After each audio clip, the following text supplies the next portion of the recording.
de partout à travers Congo Lisanga Télévision, tu peux suivre Nombote, qui vous ont mis partout dans le monde entier. Le Pendeza qui marche, il y a Bayi IDPS, Basanga qui est belé Penza, Vision Fachi, ACP.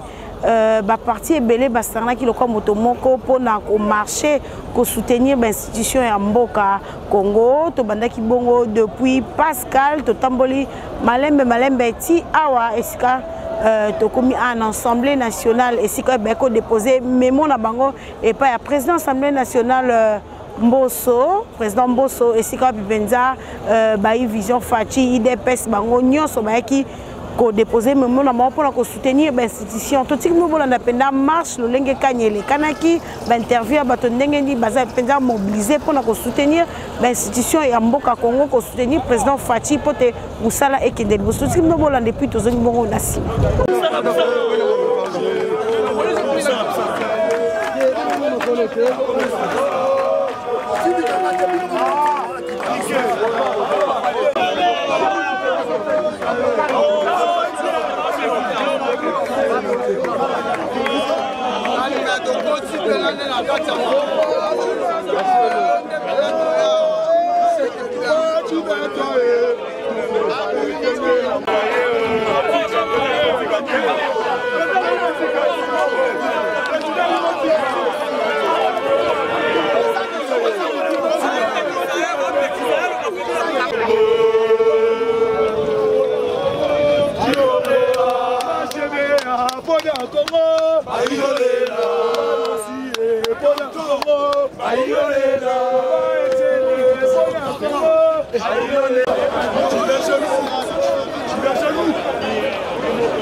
Merci. Nandenge boye na palais du peuple na kimia nyonso. Lokomo na bino po boye na kimia na boboto na bondeko boye ko soutenir l'institution. Merci mingi bandeko. Merci na kozwa memorandum na bino na kopesa yango akide droit. Merci ezale peiseng mokonzi aza na Nations Unies président de la République ake ko représenter Afrique ake ko représenter Congo mobimba en tant que président de la République na biso to soutenir ye to sambila ye tosenga na mokonzi nzambe tosenga na bonkoko bapesa ye okasi mayele amema Afrique na ndenge ya malamu Afrique ekenda liboso mboka na biso Congo ya bankoko pe ekenda liboso. Merci mingi bandeko, merci.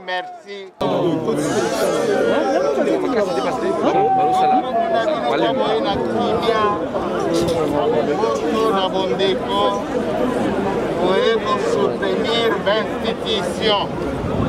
Merci mingi bandeko. Merci. Na bonjour. Memorandum na bino. Na kopesa yango apide.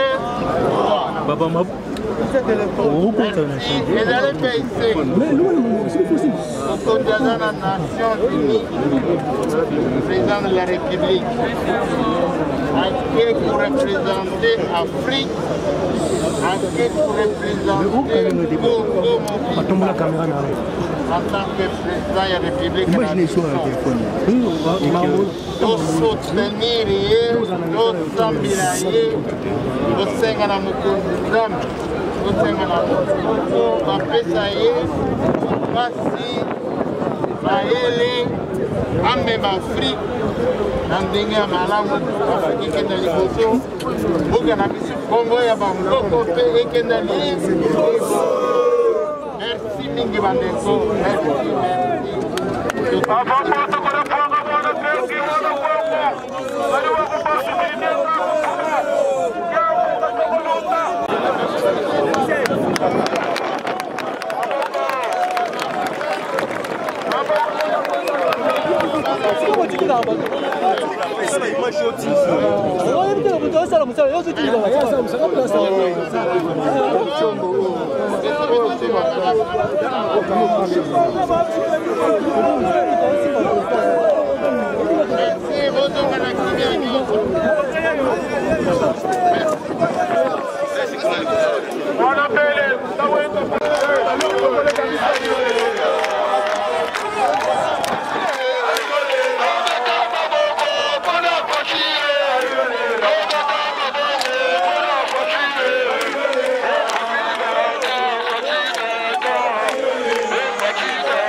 En tout cas, merci mingi pour la vidéo.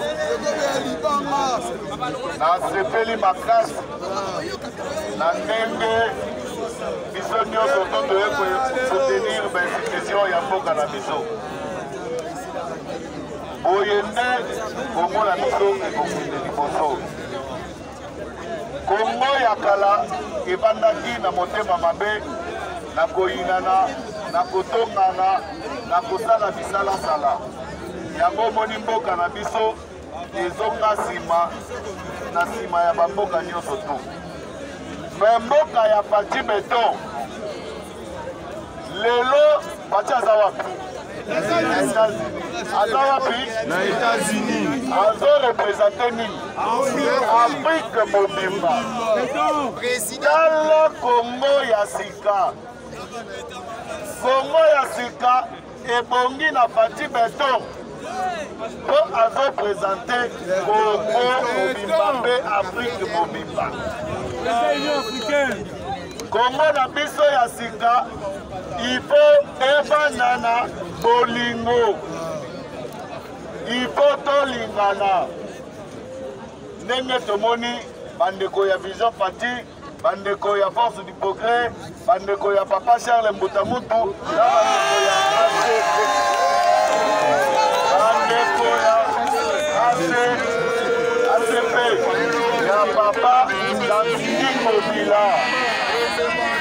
que papa ya ABC bazali awa? Est-ce que bana papa Gentini Ngobila bazali awa? Est-ce que bana papa Gentini Ngobila bazali awa? Namoni bino te bozotombola maboko te. Bozali! Est-ce que bozali na esengo? Il faut tozala na esengo. Parce que oyo tosali lelo tolakisi banguna na biso. Banguna na biso bayoki soni. Na mokolo ya lelo nayebi te soki bakofongola monoko na bango. Lelo ezali biso tozali kaka bana ya pamba me bapapa na biso bavandi.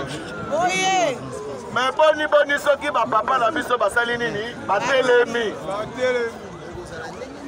Soki tolobi lelo tolongoli nano parti beto ye moko tolobi papa gouverneur ye moko asala makambo oyo ekozala ya ndenge nini soki ye moko aza na terrain. Papa Charles Mbuta Muntu soki ye moko atelemi ekozala boni.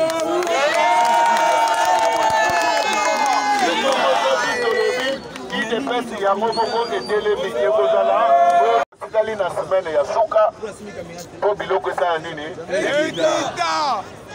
Papa, mama, ndeko kovanda na ndako te soki oyoki tobeleli tokita na balabala po tosoutenir mokonzi ya mboka. Tozalaki na bitumba oyo ezalaki politique tosi tolobi yango ensemble na bino boye te. Ntango makambo ezalaki ya politique tobimaki na balabala.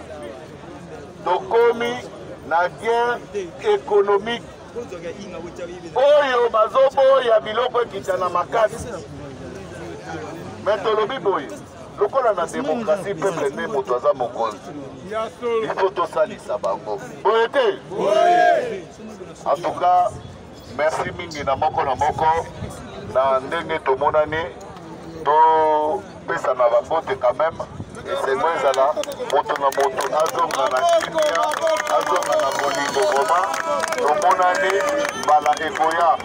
En tout cas soki ezalaki mabe soki tosalaki mabe tokoloka tobongisa mbala ya nsima boye te. En tout cas bokende kolo Yesu azala liboso na bino. Nous, population congolaise réunie au sein de la Vision Fati Asbel, organisons en ces jours une marche pacifique de soutien aux institutions de la République. En effet, la dite marche, qualifiée de citoyenne et de patriotique, traduit en acte notre amour et attachement sans faille aux institutions de la République. Car nous n'avons que la République démocratique du Congo comme patrie. Et il était temps de démontrer à l'opinion tant nationale qu'internationale que toutes les couches de la population congolaise se liguent derrière les institutions de la République. Dans cette optique de soutien aux institutions de la République, la Vision Fati fustige les propos injurieux et les déclarations politiques mal de la droite tenues lors des événements survenus la semaine passée dans certains coins isolés de la capitale par les acteurs en mal de positionnement politique. À travers de dits propos, la Vision Fati Asbel affirme que les auteurs de ces dérapages ont scellé leur sort politique. Parce qu'il est aberrant qu'une personnalité qui aspire à la gestion de la République ne soit en mesure de se contrôler et s'abstenir de propos facilement les insultes à l'endroit de même les services qui sont censés la protéger. En outre, après une analyse critique de différentes perspectives politiques qui ont émaillé des scènes politiques congolaises à l'instant, la Vision Fati Asbel a appris avec déplaisir les déclarations politiques ainsi que les démarches machiavéliques menées contre l'institution de la République à travers les différents canaux de communication par certains offices politiques à la recherche de la crédibilité populaire. À cet effet, la Vision Fati demeure confiante que le décollage de la République démocratique du Congo est impérativement lié à la stabilité de ces institutions. Raison pour laquelle nous demandons aux différentes couches de la population congolaise de s'abstenir de propos tendant à créer la polémique et à jeter l'opprobre sur les institutions de la République.